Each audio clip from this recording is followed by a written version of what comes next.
So I want to see if having the volume different will, how do I put this? Like change, is it linear for the volume altogether? Like let's see if I, so it'd be like, which one, no dude, what the fuck? Give me this. Which one, I want to know which one, because I can always go in the game and change sound effects. We're going to put those real low, just so that the, and we're going to see like that.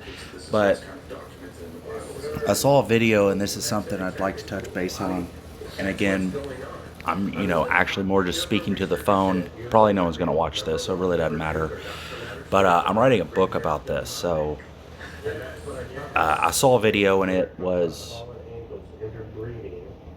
largely, well, it was within the topic of what I'm writing the book about, and it's one of the topics, which is funnily enough, the video I watched prior, one of the guys said in it that,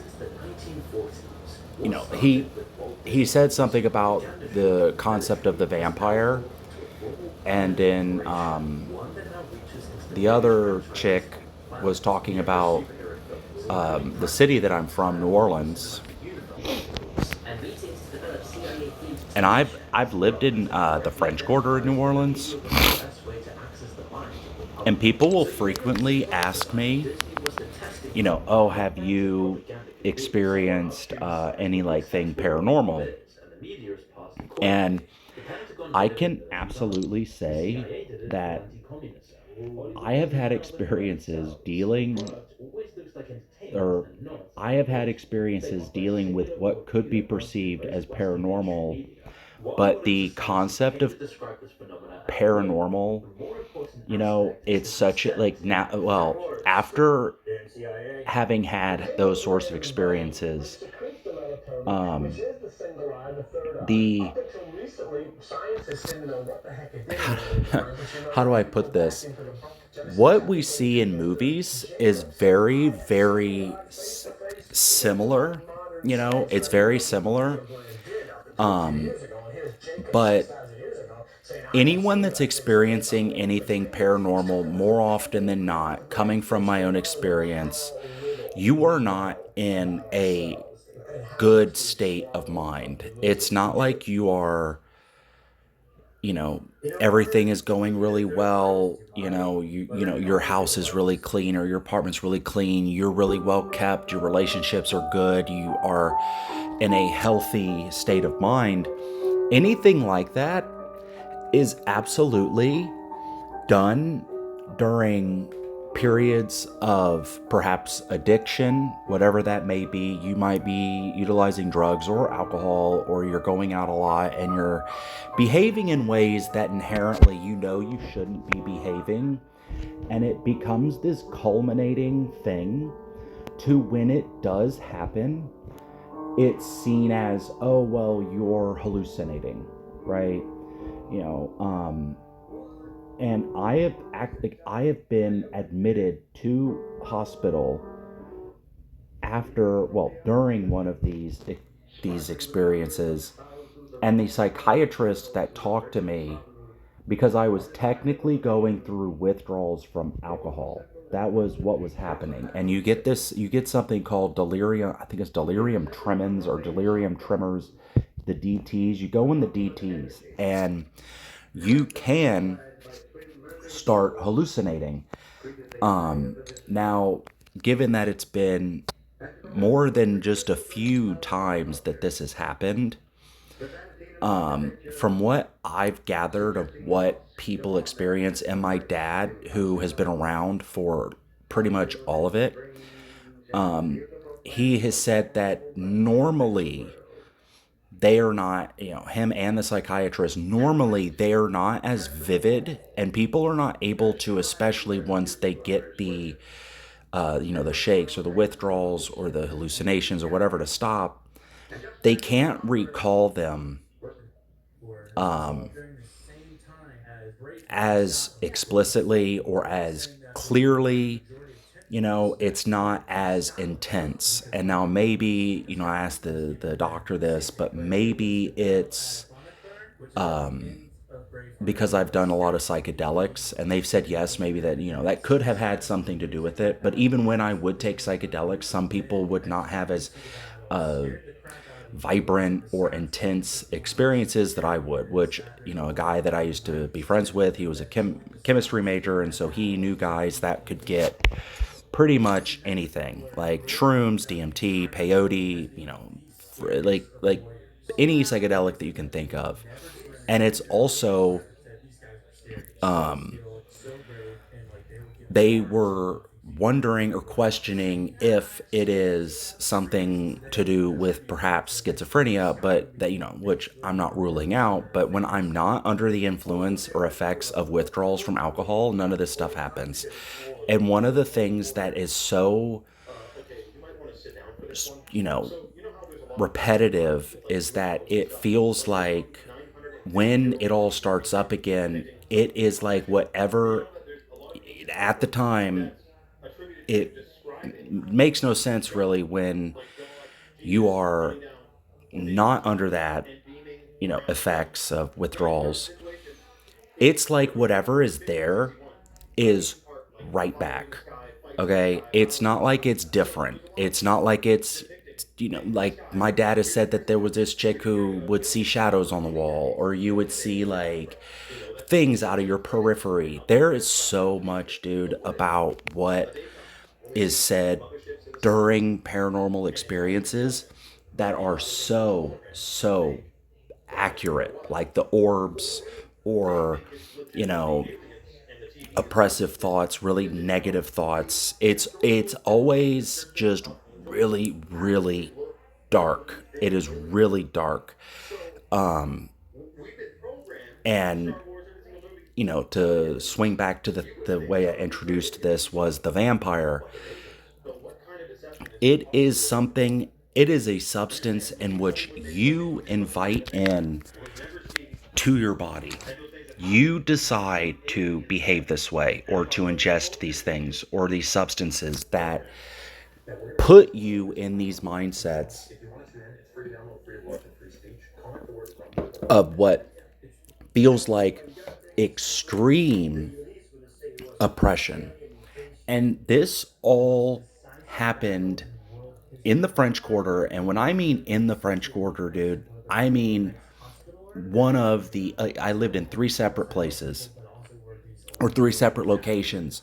One was the highest point in the entire French Quarter. So it was the least likely to flood. The second one was one of the oldest buildings in the French Quarter that was right up the street from that. I think it's now a hotel, but at one point it was this. I want to say it was a house where the lady kept the slaves in the attic, right? And then the other one was right up. It was like this. It was a side street that I don't recall being like a main street. Like there's Toulouse or there's Charters or there's Decatur, Dauphine. There are these streets that run the entire length of the French Quarter, but then there are these ones that don't. They're only like a city block long. And I don't really like they're the side streets that are effectively in the middle of the city block. And all of this was happening there, and then right outside the French Quarter in the CBD. And the demonicness of it is so real, and something that I've now, given that I have been to a rehab because of it. I admitted myself because I felt I didn't want to go to hospital. I've been to the hospital several times before because it's like some, I don't know, dude. It's like, you know, initially the first few times you might think, oh, I just want the shakes to stop, and you can wean yourself off, and I have, and but eventually you're like, okay, I might need something more thorough, you know. And then these rehabs, dude, like that's a like I've been to one 30 day, and that was enough that I never wanted to go back. But when you see people talking to no one, you go in the French Quarter long enough, you will see people talking to themselves. And I'm not meaning like people that talk out loud or have self dialogue and, you know, they're kind of like talking to themselves, and, like they're walking around and they're like, where the fuck am I? Like not like that, like, what street is this? Like, where's the restaurant? Kind of like just speaking out loud. No, I mean people talking to someone that is blatantly not there. I'm not saying that they're talking to demons. That's not what I'm trying to say. But the possibility of it, given that I've experienced this sort of thing, it is absolutely definitely possible. I was once, if anyone if anyone has ever been to the French Quarter, you will know that there's this store or this convenience store called Brothers, okay? They sell Brothers chicken, which is fucking spectacular chicken, and they're fucking everywhere. And in the city, you can find them all over the city. And I was in there and I was buying me some beer, and I don't think I was working at the time. I had money saved, which I'm very appreciative of, that I could pretty much deal with all of this because I'm so adamant about having, money saved and, investments and those sorts of things. A lot of those kind of collapsed and crumbled during this time. But it's like I'm very glad that I had the avenues and support system to get through this. Well, I went and got beer, right?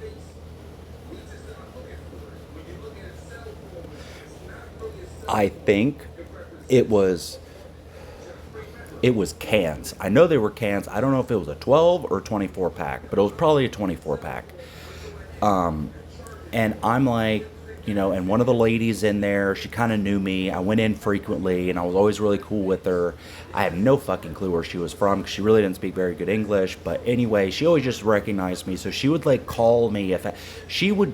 She was a chick who would put the chicken and fries and stuff, like chicken tenders, whatever, in the box usually. And then when I would get in there, she would go to the register that was, usually not used. They have two registers, one guy using one and the other one just sitting dead. That's normally what happens.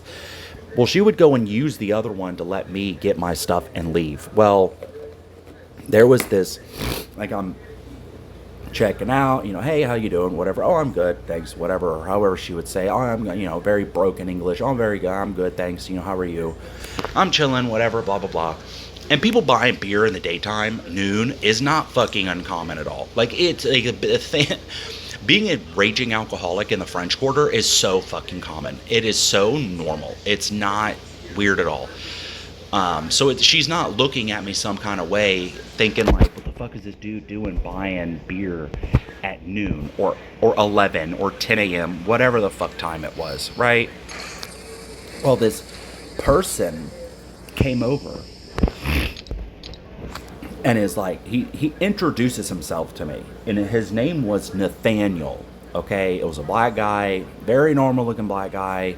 French Quarter of this area, there's a lot, like the black population in this area is very high, so it's not strange at all to just run, to just have some random black guy. And normally, especially the ones standing outside, are down on their luck, they're homeless, they're addict, they're in and out of hospital and rehab and whatever, and they don't have anything really going on in their lives that's positive, so they'll ask you for money. Like the usual stick up is they start talking to you, hey, if they ever ask you, I know where, or say, I know where you got your shoes.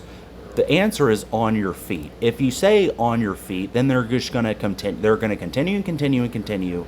The intent is to just be as bothersome as possible, to get you to give them money to go away. Okay? That's pretty much what these people want. They just want you to go away. The homeless people, the down and on their luck types, the drug addict or alcoholics, whatever. They just want money, like that, like the $1, $2, 25 cent, doesn't matter, or some food, some fries, whatever.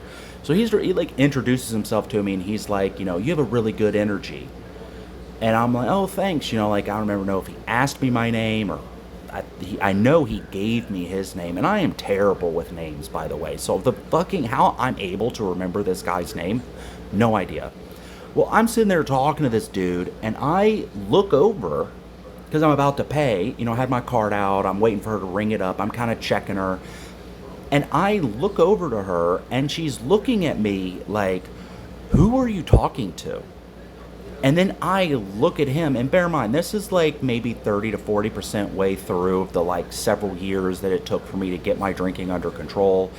Because it's really, really difficult to stay sober working in restaurants and living in the French Quarter. It is really fucking difficult because the restaurants will get you drunk on the job. They tell you flat out, we don't care if you're a substance user, just make sure you can handle yourself while you're at work, whatever. So I'm now thinking, like, is this dude fucking real? Like, is this guy like a fucking hallucination? Am I hallucinating? Because this was a very common thing when I would start getting DTs, is that I would start hallucinating all three kinds, okay? But I'm now leaving, and I'm maybe 3 city blocks away from where I was staying, like living at the time. And so I'm walking, and he's asking me, oh, where are you headed to, whatever. And I'm like, oh, I was not telling this dude, oh, yeah, I'm going back to my apartment. I was like, oh, I'm just headed this way. It was nice meeting you. And he's like, no, I'll walk with you. And I'm like, no, dude, it's cool. I remember telling him, like, no, dude, it's cool. So he's like walking with me, and I'm kind of like slowing down, speeding up, trying to kind of like, what the fuck, because I'm not really that far away from the house or apartment. So I'm like thinking, like, how the fuck do I get that? Like, am I gonna have to fight this guy or scream at him to get the fuck away from me? And I'm like, hey man, you want a beer? And he's like, well, I don't really drink. And I'm like, oh well, here, you can have a beer. And so I hand him one, and now thinking back on it, I probably handed the beer to nobody, and it just fell onto the sidewalk, like, probably. So he grabs it, I don't think he opened it, and I'm now getting back to the apartment, like, I can see the entrance to the apartment, and I'm thinking, like, now, bear in mind, I am on a bender at this point, and so I am, you know, when you're on a bender and you're like 4, 5, 6 days into it, my average was around 7-ish, 6, 7 to like 12 days before I would like stop drinking, try to stop drinking, wean myself off. Weaning myself off never worked because I was drinking way too much. And I was like, okay, I need this to be over with as fast as possible, and then I can get back to going to work, go get some job, because you can literally walk into these fucking places and be like, as long as you look sober for 4 days, you're fine, you're hired, pretty much. And that was usually what would happen. Well, I'm getting back to the fucking apartment, and I'm telling them, like, pretty much, like, all right, well, it was cool seeing you, like, all right, I'm glad we met, I hope you have a good day. And I don't want any fucking conflict with this guy. I do not want conflict with someone that knows where I live, okay? I think that's fairly reasonable. And so I speed up. I speed walk. And I'm just praying like that I can get in, because you go through these sliding doors and you ring a little tag that lets you in the building, and the doors close. Now, people frequently, there were obviously drug dealers and sort of stuff at these places. No matter how nice the place is, there's someone selling drugs in the fucking building. Someone. And so I'm like getting back, and I'm praying that I can get in there real fast and get the fuck through the elevator, like get through the locking doors to go upstairs. And as long as the dude doesn't know what floor I live on, because it had like 20 something floors on it. So I get in, and there's this, like, the inside of the little entryway was it wasn't glass, it was that plexiglass that you can see a reflection in because it would have commonly some level of advertisement for the building or something local, like a tour group or something. So I, excuse me, I like am going to ring the bell, and I see this Nathaniel person walk in behind me through the reflection. So I turn around, and I don't remember verbatim what I said to him, but I was like, "What are you trying to do?" Something like that. And I don't even think he responded. And I'm like, and I told him, I'm like, "Nathaniel, you need to leave. Like, you're not coming upstairs." And he wasn't leaving. And I was like, "Dude, like, please." I don't think I said please to him. Because at this, dude, I was becoming like irate at this point internally. I was trying my best not to express it because I don't want to fucking aggravate this guy that might not even be real for all the fuck I know. And I tell him, like, "Dude, you're not fucking coming in here. Like, you're not coming in here. You're not coming upstairs. Like, I need you to fucking go." And he wasn't leaving. So like, I don't know if he like walked real close to me, but I was looking the guy in the eyes, and I did kind of see this like broken person. It felt like what I sensed off the guy was that he was probably an abused child who had fucked his life up, and he was just looking for someone that, maybe to rob, for fuck, rob, rape, I don't know, but just to kind of not be mean to him. And that it is the duality of people that grow up in abusive households tend to become abusive, just like people that are molested do, can sometimes, commonly, I'm not sure, statistically, whatever, become molesters. So he didn't at any point try and fight me. He didn't try to fight me. He didn't try to punch me. It just seemed like I was yelling. I mean, bear in mind, I'm yelling at this point. "Dude, you need to get the fuck out. Like, get the fuck out of here, dude. You're not fucking coming upstairs. I don't know what the fuck you think this is." And I remember I said to him, I'm like, "Dude, look, we met, we talked, we chatted. I gave you a beer. Please get the fuck away. Like, get the fuck out of here." And he exits, or I so there's the sliding doors, and then there's doors you hit this like handicap switch, and it opens these like actual doors. So I like, dude, I fuck like hit it, like fucking clacked the fuck out of it, like slammed it. And I'm like, "Look, motherfucker, I didn't, I don't know if I called him a motherfucker, but I was like, "Look, dude." And I pointed to the door that I wanted him to leave through, and I'm like, "You need to fucking go." And he kind of like, people try to like put their hands up, like, "Whoa, man, just calm down. I get it. I understand." So he's leaving, and he's looking at me like, "Okay, dude, I get it." But whether or not it was a hallucination, if it was, I mean, it was all three levels of hallucination. It was tactile, which is where you feel something. You can feel people touching you. You feel the brush of a ghost, or it's like usually being touched. Verbal or auditory is where you're hearing things, and that's a whole nother fucking story. What auditory, like real, full blown auditory hallucinations are like, and then visual, which is where you're seeing something. And the level of these different hallucinations, and the levels of hallucinations are, you know usually it's, from my experience, you have, and it's hard to determine whether or not they're hallucinations, or because the way that they would initiate was I would stop drinking entirely. So I mean, I don't even know how many beers, and I was drinking beer, like and it was high alcohol beer, because it gave me more to drink. If I was drinking alcohol, or like vodka, like actual liquor, I wouldn't be able to actually go do anything. Like, I wasn't drinking for the effect. I enjoy, just like, smoking.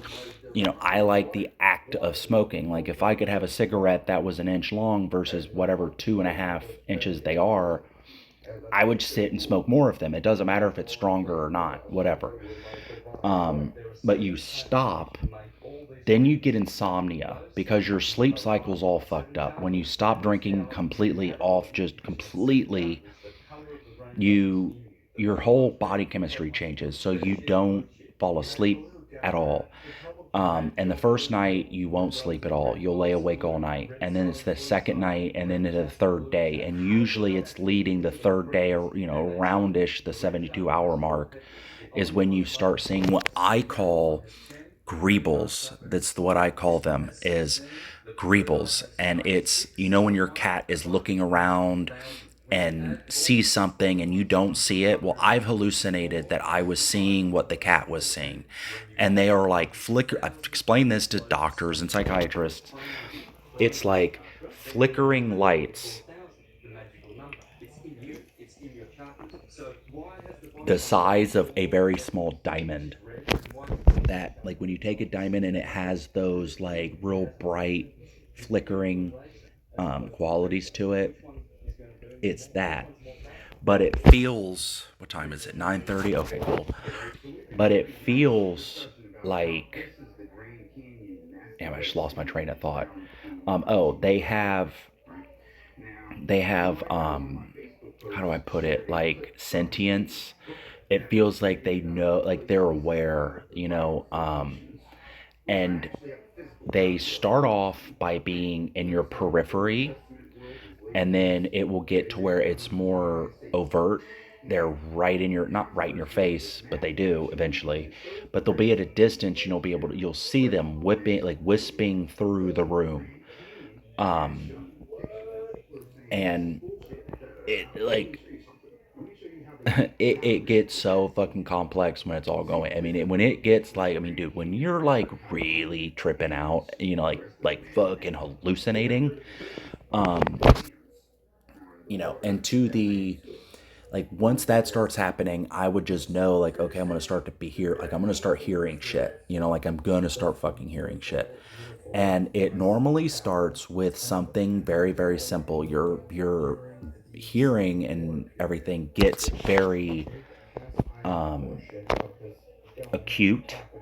So something like the refrigerator motor will start it, and again, I'm speaking everything from my own experience. It will start to sound strange and like music. The the ruddering, the like of the refrigerator will sound like guitar playing. Like it'll sound like like like a guitar or drums, and then the actual like crazy feeling, like the thing that induces the like frightened crazy feeling, especially when you've been through it a handful of times, is that it is a repeating thing. And it can go on because it comes and goes in waves. It can go on for potentially 2 hours, where, I've been at work, because sometimes I would be working through this, like I would be working and hallucinating and hearing shit. But that's fucking restaurants. They know this. They fucking know, dude. Like if you're hallucinating and you're got the shakes and shit, they'll just, in your food runner or something, they'll just let you stay in the kitchen and polish plates. Like they really will. They'll be like, this dude's fucking tripping out right now. As long as he's polishing plates and doesn't get aggressive with anyone, and he just does his shit. And we might even send him on break if he starts shaking too much and freaking out, just to get some booze, and then he goes sit in the fucking like bread room or something. Like I've experienced that. I've witnessed that fucking happen, where a server will start getting the shakes and he'll go straight up tell the manager, like, I need to go to the store, and then they'll fucking show that they got the shakes and they're in withdrawal and they need to go to the store. So they'll let them go to the store, right? Like people are fucking aware of this shit. But it'll be like a repeating, crazy feeling inducing thing, because you can't stop the hallucinations. You can't. The only thing that will do it is, Ativan, Valium or something like that. There are other things that, like Valium, I think is the best one to completely stop it, because if you hit 10, 20 milligrams of Valium IV off like an IV at the hospital, dude, you're knocked the fuck out. Like you are like lights out, passed out. You wake up, it still might be going on. They'll hit you with another 5 or 10, and that's one thing I've never became addicted to. Is I don't like the feeling of Valium. I don't think it's too much of a downer. Like alcohol is a downer, but it's also kind of like an upper in a way. Like I don't like cocaine. Why I got addicted to alcohol, I don't know. But it'll be like auditory stuff, visual, and then the tactile with the things that I called greebles. The greebles, the little shimmering lights.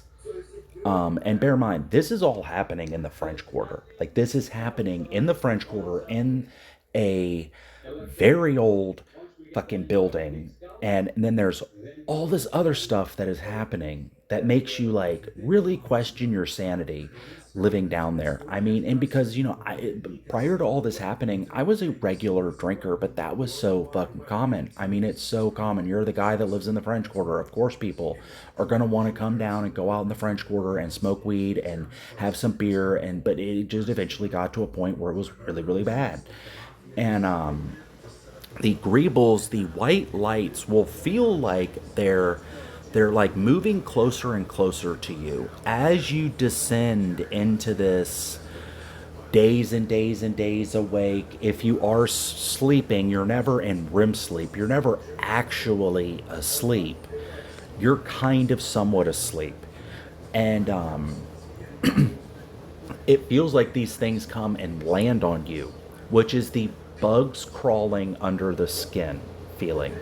If you look up DTs, and I could make fucking, I mean, I'm writing a book about this to, because it's something I've always found interesting, and all of the doctors that I've spoken to and residents have fucking been like, they're like, I've never spoken to someone who can explain what hallucinations are actually like in a way that makes sense. So it's kind of like a way to talk about it, write it down, reconciliation of it, kind of what is it like processing it. But then,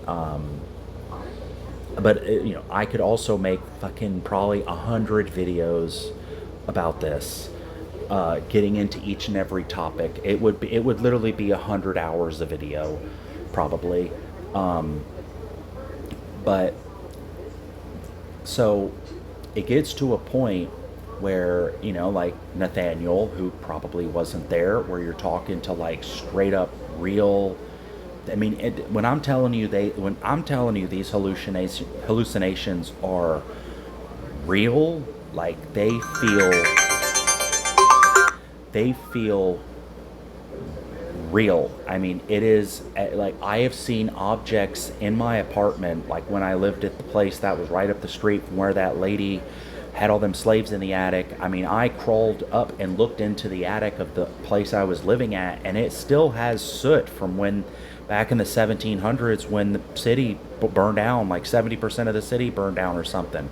I still, I was able to see the soot from the fire of that fucking period. I mean, these are ancient buildings, and they're very, very old buildings, and they feel very old. You feel like you are in somewhere that is historic, because most of the buildings are. I mean, a lot of the buildings that you're living in have a fucking history to them. Like you can see places that are parking lots were at one point houses that people lived at, that people died in, that people got fucking murdered in, like people got raped in, like, robbed in, all sorts of stuff.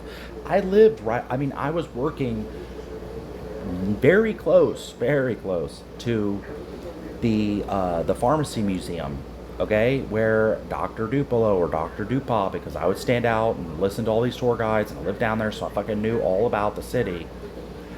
This guy would have like he would have like prostitutes, and probably slaves, prostitutes that were pregnant. He did the cesarean section, but he did it with no anesthesia on drugged out prostitutes that he was killing, right? And then he would dump them in these little wagons and bring them to the Mississippi River and dump them in the Mississippi River.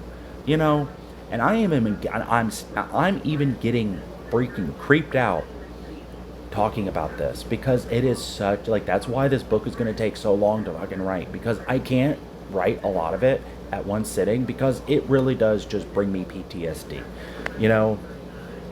But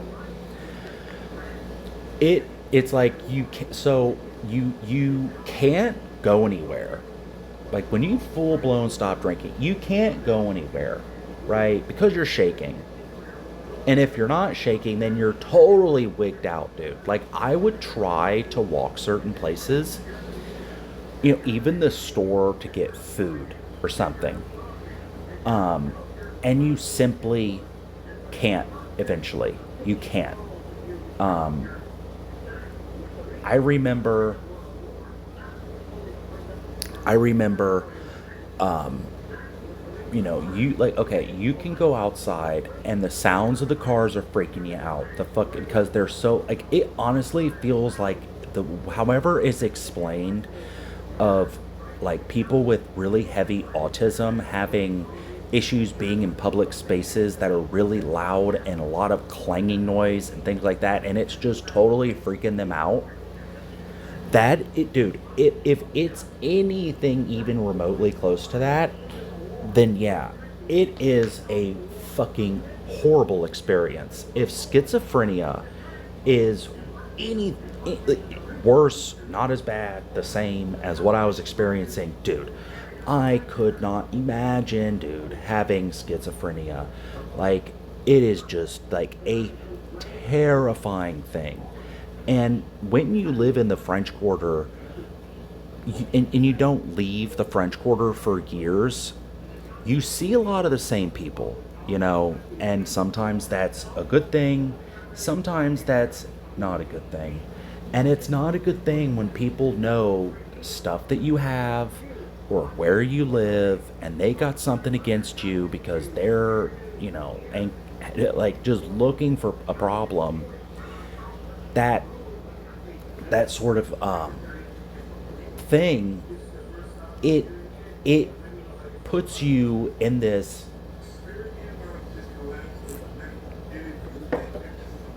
revolving loop door because you can never really escape it.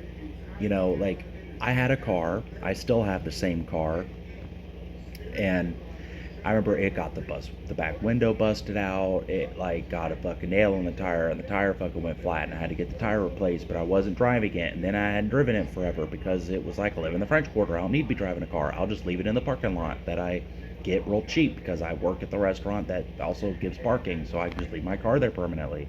And oh well, now it overheats because the car sat for so fucking long. So you can't really drive your car. And then when the back window's busted out, the tires running flat, starting to overheat, can't go anywhere. Like you can't, like you just don't want to. Like why would I need to go anywhere? I'll just deal with it later. As long as it's fine. Like I could just replace the radiator and it doesn't overheat. I can replace the tire and it's fine. Just get the back window replaced. It's cool. After a while. Well, in some of these places, and the whole point of this is when I said, like, the point of this video that's hitting about 40 minutes now is the vampire that you invite in. And, especially my city, like, this game, as I said in one of my other videos, but I'll repeat myself, we have invited this game into our lives and it is so obscenely addicting and we're willing to spend some people's rent on this shit sometimes during an event, during a sale, and a new character comes out and you're willing to pop $1,200. Now I've met some of these people that maybe not, they don't play this game, but the idea of spending $1,200 on a new character ain't shit because, well, their expenses are so, $1,200 to them is $12 to me. Like if I could spend $12 and get, something wild that I want off this game, and it just not even fucking thinking about it. You know what I mean? like you can go buy a new car and pay outright for it and it doesn't affect you at all, then yeah, I totally get it. But that's not every case. And with these paranormal experiences, a common theme that I've found is substance abuse. That's a common fucking theme. Like, very, very common. And normally, prior to the substance abuse, it's utilizing tarot cards, Ouija boards, watching a lot of really, creepy stuff on YouTube, like watching creepy videos and ghosts. And then they'll put it on the screen. Even listening to this can cause issue like paranormal experiences in your house. And I've considered it like, I remember during one of the times when I think I was on shrooms at the time.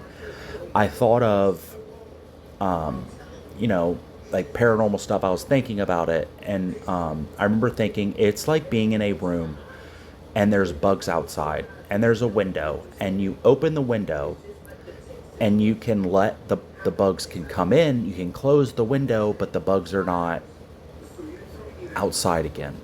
Okay, that's what doing and dealing with a lot of that stuff is. It's this slow, if it like, I'm gonna go off I pray that it's all was just not real, it was hallucinations, all of these things didn't happen, all these things that I saw didn't happen. That's what I'm praying for. But if they are even remotely possible to be real, it is this slow encroaching descent into complete madness and insanity. Oh, dude, what? Let's go.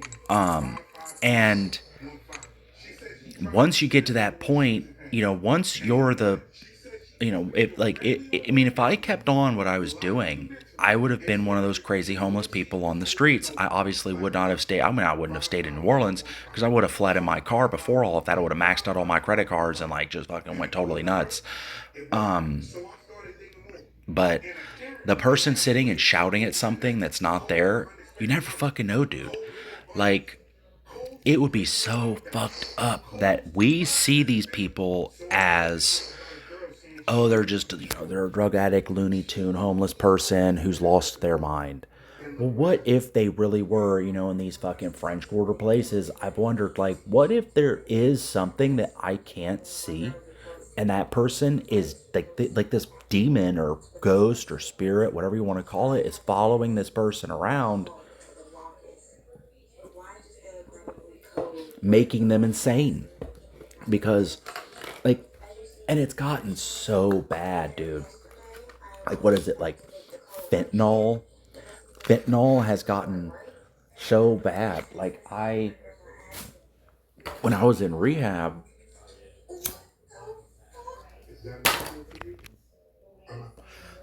now that's another one. There are people in rehab that you would never expect to be in fucking rehab. Like, they are professionals. They are your lawyers. They are your real estate agents. They are your business owners. They are people with families. Like, there was this one guy in there, and he was a lawyer for one of the big billboard like type lawyers, like the injury lawyers, the bill, oh, you got in a car wreck, call me, one of those people. And he was a heroin user, and he said he is a functional addict, where he is always jumping around from substance to substance because he fucking has the money to do it. He was like doing cocaine, and then he would switch to heroin, and then he would speedball, and then he didn't like that anymore because it made him, it didn't make him, it didn't work right with him. Well, he eventually got on kratom, And he was like, dude, and I was like, so you took, come here, dude, you don't have no phone, you got nothing to do, you can go sit, watch TV in the kitchen area, which is cool, but eventually that shit gets fucking old. So you might just sit in the room, and they have TVs in every single room, so you might have the TV on, and y'all just sitting there talking about life, and you got 30 days to be there. So trust me, you get like in a time loop of where you're woken up at 5 in the morning and then you go to sleep at a certain fucking time. They give you medications to make you go to sleep and all this shit, trying to get you on a pattern. They're trying to get your circadian rhythm back into play. Well, this guy was taking this shit kratom for forever. Like he was taking it all the time, at work, not at work, and then he. I don't even know if his wife knew, but it can be anyone. But when you see the real, true people of addiction, like really people with real bad addiction, I mean, like track marks, scars, they've got those open sores that, they're getting medication for, and where they're, missing a bunch of teeth, and their skin looks terrible, and their hair looks fucking terrible, and they give off hard addict behavior, like hard addicty behavior. Just, they're waiting they'll be waiting at the door or the elevator or whatever to go downstairs to smoke. The place I was at let people smoke vape inside the place. They wanted it to be only in the rooms. Don't smoke in the hallway. Only smoke in the rooms. Well, dude, people were just chiefing those fucking things everywhere, like everywhere, dude.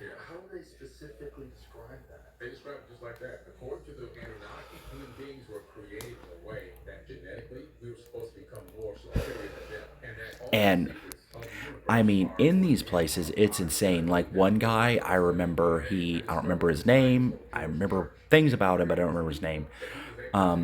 So there was this girl that came in, and then like 12 hours later, her boyfriend came in. And they're not supposed to have couples in those places. And well, I'll try to make a long story short. In the little detox room, people are coming in with drugs on them, and that's because they're not strip searching people, or if they are, they'll have it somewhere hidden in their clothes because you come in with a bag. But their logic at this place was, if you're not going to come here and actually take the program seriously, then we'll just kick you out. You can come in, get a place to sleep for a couple days, a week at most, but the second we find you utilizing drugs, then either you're going to stay in the fucking detox room until you run out of drugs and then you can't get any more, and then you start the detox, or you can leave at any point. They're not going to fucking hold you there. If you tell them, they will try to talk you out of it. They'll try to have the people come and talk to you. They do their due diligence, but if people want something, they'll find it. Okay? Well, this other guy came in, and this is a shitty one because he had all this custom jewelry. Like he was a drug dealer, coke dealer, and so he had all this custom jewelry, like really, really nice, like emeralds that he got. Like he would have them in little bags and show them to everyone. And he carried them around on him because he didn't want to leave this shit anywhere. Well, these were like rubies. Like he had like actual rubies, like he was telling me like how much he spent on him, and he's one of those like people that, yeah, he's a fucking total addict, but he's like coke money addict, like has all this really nice stuff in his really nice apartment. He's just this total fucking cokehead, and I'm convinced, went into this fucking place with full intent, because people would go in there, and again, there are people with money, so he would go in with, I think they called them blues. So he would go in there with these pills that he is like giving people one or two of them, and then they'd have to start paying him for them. So they would have money on him. Like this one guy was like, I think he was like a top end gambler. Like he was a poker player or something. And so he had like just apparently this fucking like stack of money that this other guy who's in the detox room with him, this dude with the money and the drugs, he got kicked out. But the other guy told us, yeah, the guy would just like do fucking heroin in the fucking room like he was just doing the fucking heroin. And um and he like was giving him some, and then he said that he was so loaded out off the heroin that he like was on the bed kind of, and tried to change his pants or something, like his pants were unbuttoned and whatever the case was. And because I really don't remember if they like, I don't really remember like bathrooms in these places, in the detox rooms, like because when I was in it for like 3 days or something. And well, he was like doing lines of heroin, and the other guy was going in there and giving him blue pills. And then like this big stack of money fell out of his pocket. That was like, I mean, the dude said it had to be like $15,000. It was like all hundreds and some 20s and tens. But he would just like hand this dude money. Apparently, like he was thinking of stealing it from him because he didn't. He was like, "There's no way he would have known if I had taken money from him." Like, I don't know if he did or not. I don't really know. And he was like making making money at this place. Well, this other dude that I don't remember his name bought. So vapes were a big fucking currency in there. Um, so he bought like two of the pills, a vape, and then they snuck into the bathroom, shower area, because you can use the bathroom, go to the shower any time of the night. They are not going. Again, it's an honor system in a lot of ways. Well, they went in the bathroom and fucked, and then he fucked this girl raw, like, cause you don't have condoms in this place. Like, why the hell would you have condoms in this place? Um, and all of us are disgusted by this, by the way. Like, some of the people were like, yeah, dude, I do it too. But like the ones that you knew like actually did want to get better, they were just like disgusted by it, because it was apparent that this girl was, like a hard heroin user, sold it for drugs. Her boyfriend and her were users, addicts, and she would sell it for drugs without his knowledge, really. Like, he knew, but he didn't really know, if that makes sense. So he's takes her in the bathroom, and they have sex, and she gets kicked out like a few days later or something, and this whole drama started in the place. And like, that's another thing, dude. Like, drama starts in these places. But anyway, to give a perspective of, the person with the like the like their arm veins are so fucked they can't use them anymore, so they're shooting it into their foot, like, and then they get an open sore, and they get to the point that they're not beyond repair, but they're so broken and damaged, and getting clean isn't always going to help these people, because there is like deep childhood trauma, deep deep problems that these people have.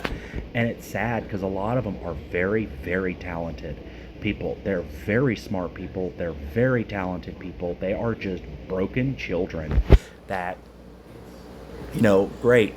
Yes, one guy that I talked to, he may be dead now. Dude, one of the women that freaking were in that place that you thought was going to recover, she died 24 hours after getting out because she got too drunk. And, rest in peace. I think her name was Natalie. Natalie, if that's your name, rest in peace. So sad that she died, because she was just such a beautiful person. But they get out and they go to like a halfway house or a sober living house, and they, like, the guy told me, he's like, yeah, it makes you want to drink. Like, it's a lot of addicts living, trying to be sober, and there's no one really there that understands and is like, I don't know, he just, the way he put it, he's like, I couldn't be there. Like, I couldn't. So he just did what he had always done, which is go and stay in abandoned buildings and hop trains. And he tried to go hop a train, but they wouldn't let him do it. And he was too loaded to actually try and do it, because he hadn't been using for forever, for a month or however, like 3 months or whatever it was. So now he's using like he used to, and he's just not able to fucking handle it like he could. So he has to get back to himself to be able to go and fucking hop trains. And that's probably what he is doing now is he just got out of the city. Like, that's what I'm assuming fucking happened. But he told me all about the stuff that he would be, going through, and how life was outside the place. And, and then I see him 3 months, and now bear in mind, I relapsed after exiting the place, like almost immediately. And he he was out sitting, on a building off the sidewalk.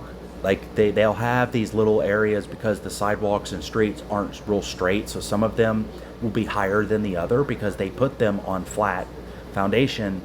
But they're like, how do I put this? They're like on flat foundation, but there'd be grooves and dips in the sidewalk where you can sit down on them. Well, he's there, and I'm like, hey man, I see him, and I'm like, initially I'm like, oh, he's in like the CBD area of the city, and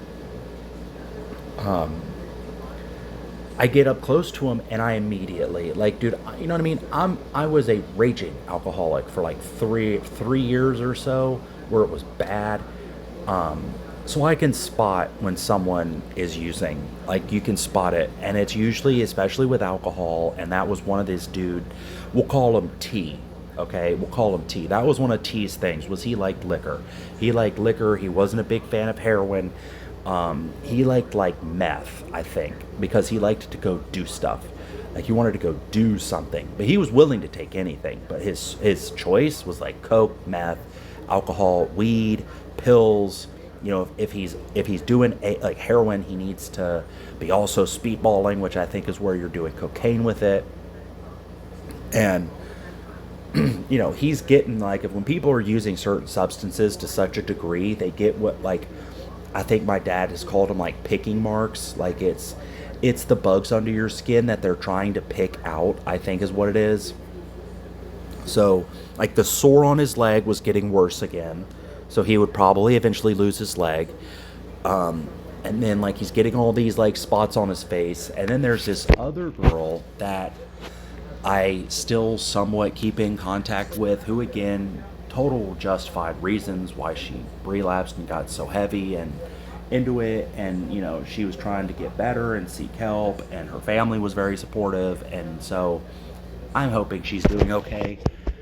She would tell me about, like, all the crazy shit that he would do, and, like, she was going to IOP, intensive outpatient, and she was just telling me all the stories about, like, how it, like the people there, and what happened to this person and what happened to that person.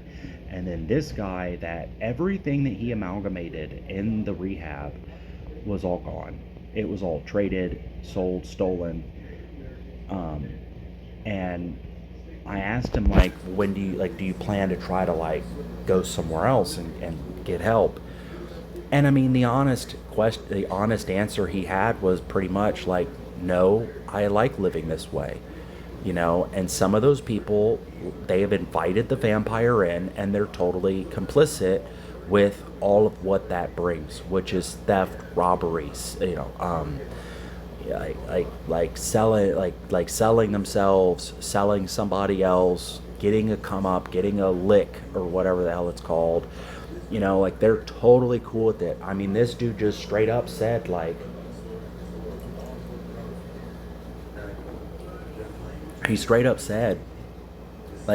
oh yeah, these pants, like, I was like, oh yeah, those are cool pants, where'd you get those pants, when I was talking to him?